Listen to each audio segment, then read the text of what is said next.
It's 9/2/22, and this is the Room Now podcast. Hi, I'm Dr. Jack Cush, executive editor of RoomNow.com. Peter Nash loves it when I say that over and over and over again every week. This week, it's about the truth. Or is it really not true? My goodness, I saw a bunch of things this week that made me scratch my head and do a double take and roll my eyeballs, the eyeball 360 thing. So let's start with life expectancy continues to go down in the United States. This is like the third year in a row.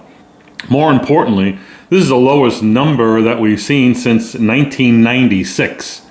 So not surprising, life expectancy went down during COVID. Before that, it was the opioid epidemic. But the CDC announced, you might have seen this in CNN, all the major news outlets, Reuters, etc. They featured this at the top of their news a few days ago, that again, it has dropped. This time, for those born this year, their life expectancy is 76.1 years. So this is not good. It's the lowest it's been since 1996. It dropped again, like 2.5 years in the last 2 years, which is really a big drop. And it's really all presumed to be mostly COVID. We also had data, I think last week, that said that the opioid use and cigarette use has actually gone down while marijuana and hallucinogen use has gone up. So it's not probably from opioid deaths anymore. It's from COVID deaths. And yes, in the United States, we have greater than 1 million COVID deaths since this began in March of 2020. Another head scratcher is ANAs are going up. Are you kidding me?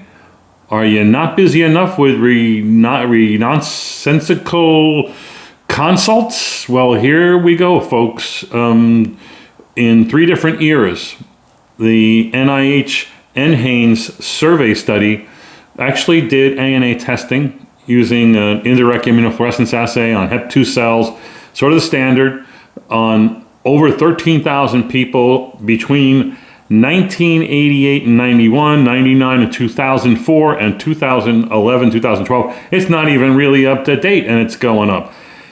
In the first time period, around 1990, the rate was 11% of the population has ANAs. That's kind of high. Do the math on that, folks. It goes up some 10 years later, 99 to 2004 to 11.4. Okay, a modest jump. But 2011, 2012, it goes up to 16.6 in the population.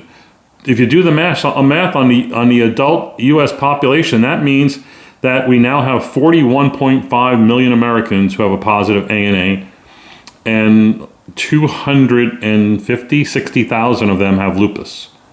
So think of the number of excess consults you'll be getting sometime soon.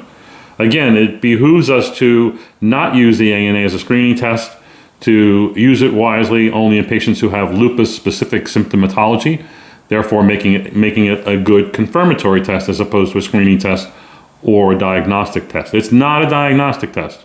Otherwise, if it was, we wouldn't have all these positive results.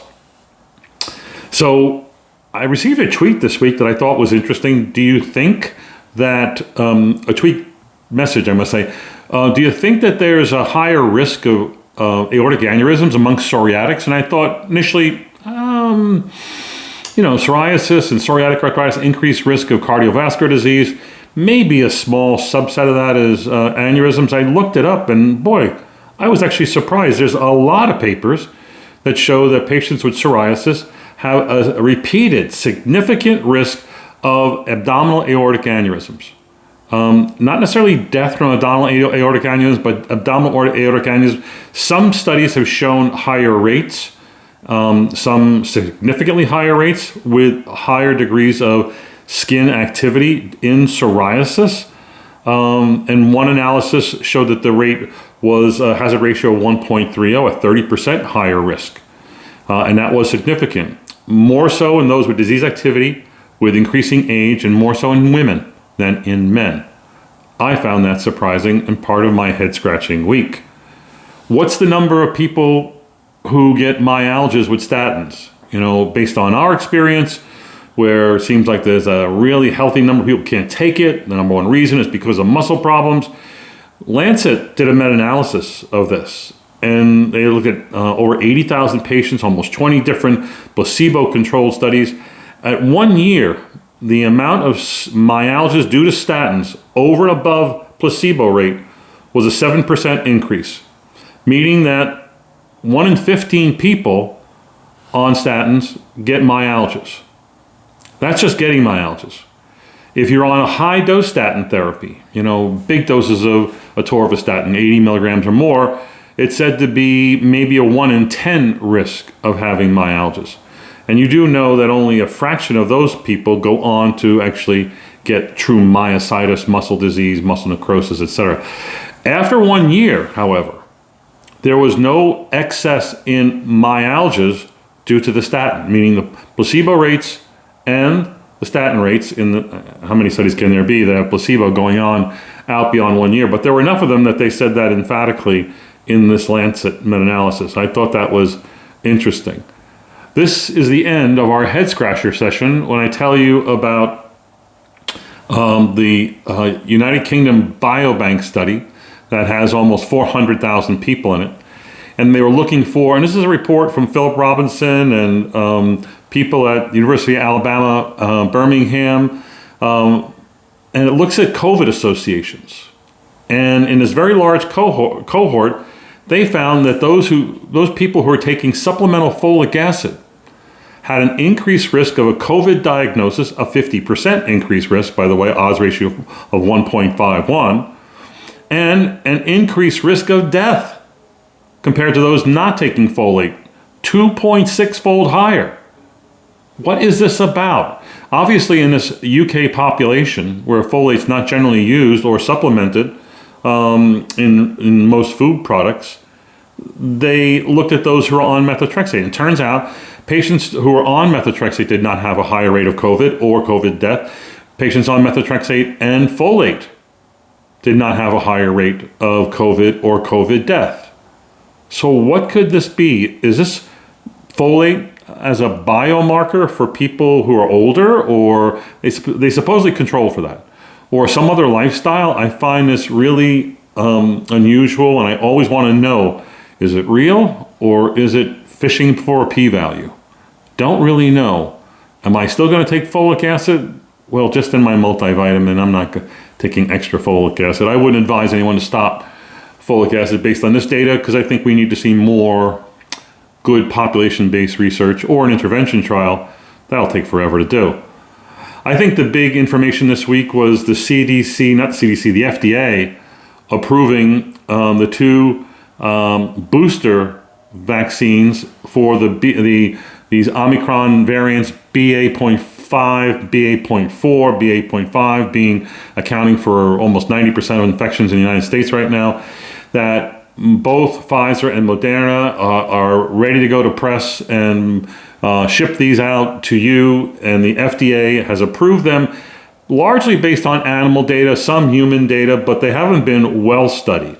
And the idea here is that there certainly are people who are going to need this, elderly, immunosuppressed, etc., and that they should get it. It is going to be shipped this week, and it'll be available in a week or two widely in the United States and maybe elsewhere. What's new about this recommendation is you're allowed to get this particular booster within 2 months of your last shot. If you remember the last time we had a booster, it was 6 months or more. Now it's 2 months or more. Secondly, they're recommending it also in children over the age of 12 for the Pfizer vaccine and over the age of 18 for the Moderna vaccine. Now, again, a lot of uproar on social media and the news about, should you take it? Is it too much too soon? One of the reasons is that there's a lot of long COVID syndrome going on right now, and you can avoid it by getting vaccinated. Yesterday, the CDC and the ACIP, the Committee on Vaccinations, met, reviewed the data, showed data. Eric Topol, if you follow him on Twitter, you probably should. He puts up a lot of good information, useful information about the COVID and COVID-related research, showing that in human studies, the use of these two new vaccines were not as effective as the last boosters that we received. The third and fourth shots, which were booster shots, were, giving great protection around 80% or above. These are more like in the 60% range. And still, that's an advantage, but not quite as good as the last one. So should you get it? I'm going to. I think you should advise your patients to do so as well. You can find that citation again in our show notes that will link you to the papers that give you this information. A longitudinal study of over 400 patients with fibromyalgia who are enrolling in a study looked at a lot of different parameters. And in this study, they showed 73% of patients had depression or depressive symptoms at enrollment. After their intervention, that went down to 53%. This is notable because if you look at the fibromyalgia research, it is said that most patients with fibromyalgia don't have depression or anxiety. Only about 30% of patients actually have a real ICD or DSM-4, 5, whatever it is, psychiatric diagnosis with depression leading the way. Only 30%. These numbers are much larger. Now, maybe it's a selection bias based on those entering the trial, but I found these a little bit shocking, and I thought worth putting out there for you. There's a nice report from the WHO and Vigibase. Vigibase is like MedWatch in the United States and the FDA, looking at the development of scleroderma manifestations or systemic sclerosis following drug use. And high on the list, as you might imagine, were the anti-cancer drugs. That made up about 42% of drug-associated scleroderma. The rest of the cases were individual cases, 60+% were individual cases where there was the drug exposure and then the scleroderma symptom, usually skin tightening. Again, most of these were taxane-based agents: bleomycin, vinblastine, imatinib, dacarbazine, pembrolizumab, that's the checkpoint inhibitor, pemetrexed, not sure which one that is, and also hormone-related therapy, romoplastin and eculizumab, surprisingly. There are others that you can obviously point to. Bleomycin's always been high on that list, and I've only had a few cases of drug-induced scleroderma over the years. Speaking of drug-induced, what drug causes the most drug-induced manifestations? I think it's probably TNF inhibitors causing one, drug-induced lupus. But actually TNF inhibitors, as you know, does cause psoriasis. A particular study was online about children who were taking TNF inhibitors for either IBD, JIA, or chronic non-infectious osteomyelitis, what used to be CRMO and other names. Anyway, when they looked at these kids, compared to those not on TNF inhibitors, there was a significantly increased risk with adalimumab, 2.7-fold, infliximab, 2.3, and etanercept, 2.2-fold, significantly higher risks in those kids. Still, the events are very, very low. By contrast, looking at methotrexate and DMARDs, no increased risk of developing psoriasis in those kids taking just DMARD therapy. Interesting. Another study from the pediatric literature, Pediatric Rheumatology Online, looked at ways of weaning off of biologics, and we're mainly talking about systemic onset JIA and Still's disease and what to do with IL-1 inhibitors or IL-6 inhibitors, because you don't know when they're going to go into remission. I tell my patients who develop those diseases, I've seen many, as you know, over the years, when they ask right up front, how long am I going to have to take this stuff? Or how long am I going to have these fevers, rashes, and whatnot? And I say, nobody knows, but 8 months to 8 years is what I would project. Meaning, if this is going to go away for a few weeks, it's not Still's disease.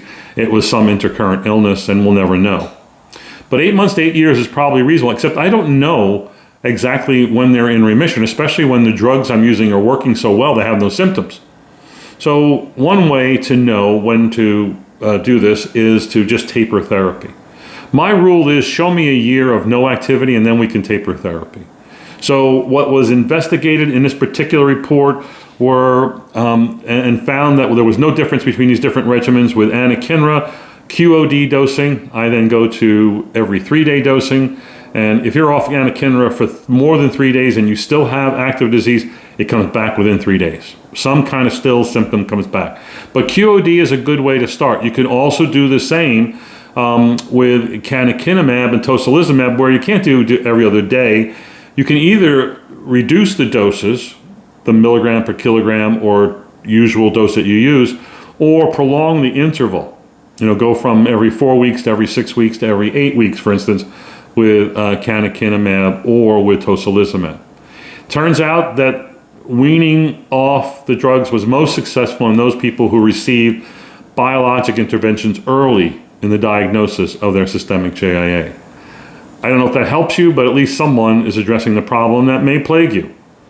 In Western Australia, they did a study, a population-based study of adult Still's disease, showed that the incidence was 0.22 per 100,000, or it's 2.4 cases per 100,000 people.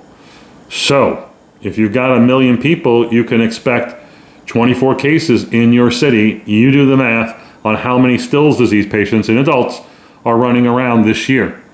They said it was higher if you had prior liver disease, serious infections, joint replacement. I find all those sort of nonsensical, not sure what that means. But I did like the analysis that looked at mortality. And the mortality figures for those who were diagnosed with adult Still's disease actually was no higher than those who did not have Still's disease. And again, that's both at 1 year after diagnosis and 5 years after diagnosis, which is what I've always contend. Still's disease doesn't kill anybody. The steroids you use will kill somebody if you're not careful about it. And then, of course, there's about 23 to 38% of Still's patients who will develop macrophage activation syndrome, which has a very high mortality rate if not diagnosed promptly and treated aggressively. But the number of people who do actually die with Still's in adults from MAS is still quite few. But then again, Still's disease in adults is really rare to begin with. And then a rare number of that is going to be very, very few.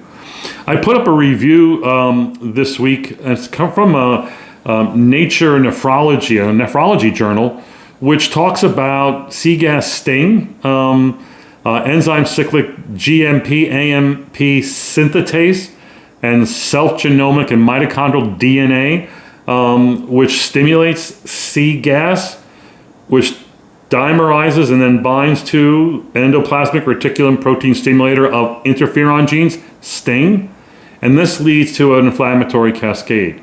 But CGAS sting keeps coming up. I'm seeing a lot of it in the last few months. Associations with vasculitis, associations with autoinflammatory and autoimmune disease. And that's why I think you need to know the sting, as you know, was, I think, first introduced to me by Dan Kastner describing SAVI, the sting-associated small vessel vasculitis syndrome in infants. Got a family history of it and all that. And that's a very novel syndrome that it's a part of the autoinflammatory failure. It's a type 1 interferonopathy. But there have been now several diseases associated with sting abnormalities. And this review goes over how you get autoinflammatory, autoimmune, neurodegenerative, and also acute kidney injury due to defects in this particular pathway. More importantly, that this particular pathway seems to be treated well by JAK inhibition amongst other methodologies of treating. So it's worth a download and a read. JAMA Open Network talked about how many steps it takes to reduce your cardiovascular risk. This is the Cardia cohort study of over 2,000 young adults, aged 38 to 50.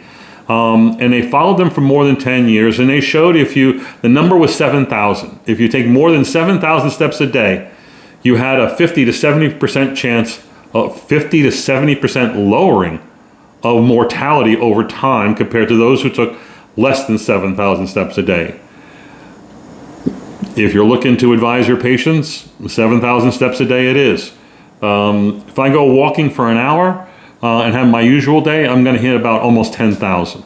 If I'm working in my office and not exercising and just running around doing a few errands, I'm doing 2,000, 3,000 steps. So you really do have to urge people to get up and move to really become more cardiovascular fit and all the benefits that will ensue from that.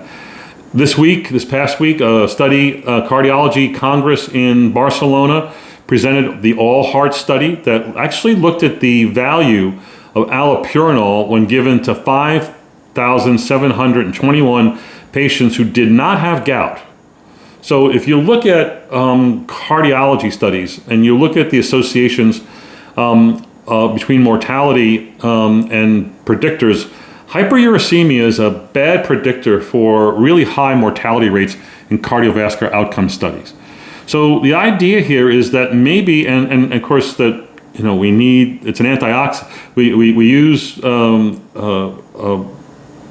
uric acid as, we don't have it, birds have it, we don't have it. It's a powerful antioxidant, and the question is, if you use allopurinol, can you lower uric acid so that you can protect yourself? And in this particular study, it did not show the ability to reduce either non-fatal myocardial infarctions, non-fatal stroke, or cardiovascular death in patients with ischemic heart disease. So there isn't a byproduct to just taking allopurinol and whatnot. Now, in gout patients, where inflammation is also on board, probably driven by uric acid, there are more studies saying that yes, lowering uric acid levels with a urate lowering therapy does result in lower cardiovascular event rates, but not all studies say that. But I think the preponderance of evidence is in favor of it. But there it's a complex story. Gouts are complicated, highly inflamed, lots of comorbidities. We'll end with a report on sleep and rheumatoid arthritis. I spend a lot of time coaching my patients on sleep, questioning them on sleep. This particular study of 4,200 RA patients looked at sleep, found that 21% had obstructive sleep apnea or OSA symptoms. 30% had restless leg syndrome or symptoms, and 43% had short duration sleep. Overall, 2/3 of patients with RA had significant sleep symptoms and sleep disorders. And by the way, that these sleep problems correlated with disease activity in a very negative fashion. Not surprisingly, bad sleep will drive pain and will also drive fatigue, and that will affect some of these scores, but you wonder, is there a connection between what goes on in the brain, what goes on in the joint? We certainly believe there is.